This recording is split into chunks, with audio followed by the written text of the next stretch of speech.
Caros amigos, bem-vindos a mais um episódio de Hoje no Mundo Militar. Neste vídeo falaremos sobre algumas indicações e movimentações que parecem indicar que o Cazaquistão será o próximo alvo da Rússia. A bota Thunderbell agrega todos os pilares de um calçado premium de maneira compacta e eficiente. Além do conforto, a sua palmilha antiperfurante feita de Kevlar garante a segurança na pisada em qualquer terreno. O seu forro Smartec Air garante a ventilação e transpiração interna, diminuindo o acúmulo de umidade. E na semana Black Friday, 15% de desconto com o cupom BLACKTABEL. O link da loja e o cupom de desconto você encontra aqui na descrição. A história do Cazaquistão é muito antiga, com aquela nação começando a tomar forma em 1465 com o Khanat de Kazakh, um dos muitos estados que surgiram na Ásia Central após a dissolução da Horda de Ouro, um gigantesco reino que nasceu com as invasões mongóis do século XIII. Na primeira metade do século XVIII, o Império Russo em expansão iniciou a conquista e o processo de russificação daquela gigantesca região. Mas a resistência do povo cazaque impediu a completa assimilação da região pela Rússia, com os cazaques iniciando um forte movimento de resistência nacionalista que se estendeu até o final do século XIX. No final daquele século, a Rússia czarista iniciou um programa de colonização forçada da região, com quase 500 mil de russos e 1 milhão de eslavos tendo sido deportados para a região no âmbito de um processo de russificação. Toda essa nova população estrangeira resultou em ainda mais tensões, levando em 1916 a chamada Revolta Centro-Asiática, uma série de escaramuças que se estenderam pela Ásia Central, principalmente no Cazaquistão, que deixaram mais de 250 mil mortos. Em 1920, após uma brutal campanha liderada pelos comunistas soviéticos, o Cazaquistão foi finalmente conquistado, com Lenin fundando ali a República Socialista Soviética Autônoma Kazakh, rebatizada em 1936 de República Socialista Soviética Kazakh. Entre os anos 20 e 30, a região foi assolada por uma fome terrível, com 40% dos cazaques étnicos originais da região morrendo de fome ou fugindo. Esse processo foi tão terrível que a população do Cazaquistão foi reduzida de 3,6 milhões em 1926 para apenas 2,3 milhões no final dos anos 30. Durante o período de dominação soviética, o Cazaquistão recebeu pouquíssima atenção de Moscou, com os russos limitando-se a extrair da região recursos naturais, como o importantíssimo urânio, vital para as bombas nucleares soviéticas, com o Cazaquistão concentrando 12% de todas as reservas de urânio do planeta, responsável por 49% de toda a produção mundial de urânio.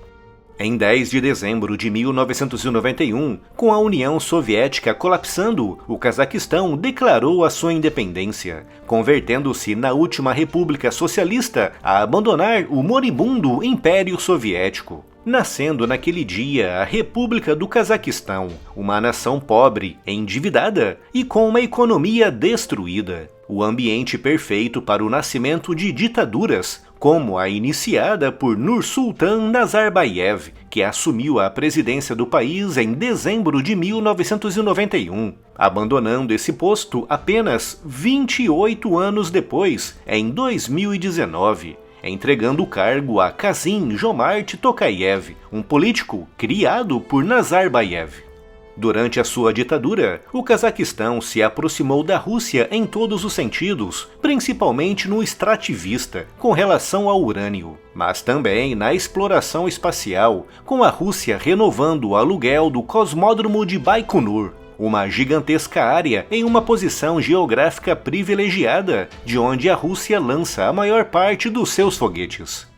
Apesar da troca ocasional de algumas farpas, durante a ditadura de Nazarbayev, o Cazaquistão e a Rússia firmaram-se como grandes parceiros e aliados. Com seu sucessor, Tokayev, que, como referi, assumiu a presidência em 2019, prometendo seguir nessa mesma linha, Com isso ficando bem evidente em janeiro de 2022, quando fortes protestos espalharam-se pelo país. Protestos que foram prontamente controlados graças ao envio de uma força militar internacional liderada pela Rússia. Mas apesar de todo esse apoio russo, as relações entre os dois países começaram a azedar em fevereiro, após a invasão russa da Ucrânia. Ao contrário de outros países da Ásia Central, Tokayev não demonstrou apoio à invasão, com o ministro cazaque dos Negócios Estrangeiros, Mukhtar Teleuberdi, condenando publicamente a invasão, com Tokayev chegando mesmo a declarar em junho, durante uma conferência ao lado de Vladimir Putin, que o Cazaquistão não reconheceria a independência das regiões separatistas de Donbás.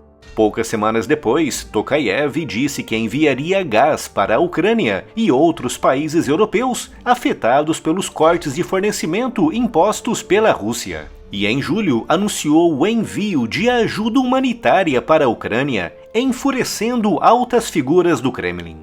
Em setembro, quando a Rússia iniciou a mobilização de reservistas, cerca de 120 mil russos fugiram para o Cazaquistão, com Tokayev anunciando que o seu governo daria todo o apoio para que esses russos permaneçam no seu país, frustrando as expectativas de Moscou de que o Cazaquistão pudesse deportar esses russos de volta para a Rússia.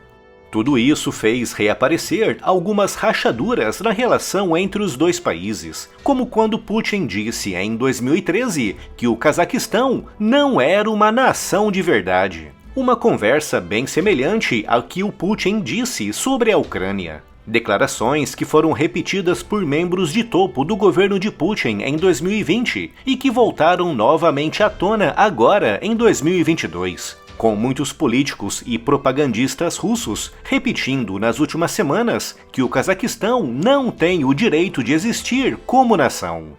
E recentemente, agora em novembro, no programa de maior audiência da TV estatal russa, apresentadores disseram que o próximo problema da Rússia será o Cazaquistão, referindo que o nazismo está crescendo naquele país em um processo idêntico ao que aconteceu na Ucrânia.